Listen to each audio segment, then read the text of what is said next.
When we consult with clients, often they come in and they're confused about the differences between powers of attorney and wills. And how would you explain those differences? It's a really good question because that does come up a lot. The easiest way of letting people know, both very important documents, but the will only matters after you've passed away. It doesn't matter while you're alive. You kind of flip that on its head. A power of attorney matters while you're alive, but not after you've passed away.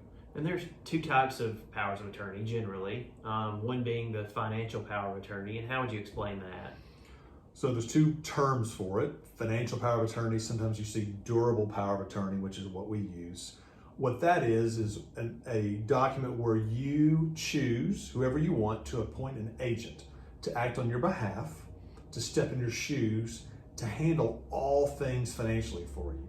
It's a really important document, and you have the ability to give full rights to somebody, or instead, if you need to limit those rights as well.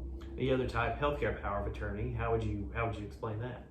Again, a lot of times two terms. People will see a healthcare power of attorney or healthcare proxy. It's the same thing.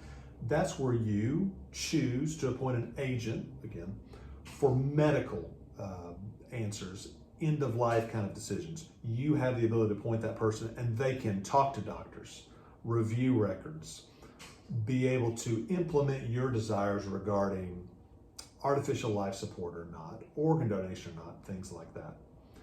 There's a third document, and it's an inarticulate term for it. It's called a living will. It sounds like a will, but it's completely different. That's really, the living will is just the short version of a healthcare power of attorney where you're telling the doctors what you do or don't want.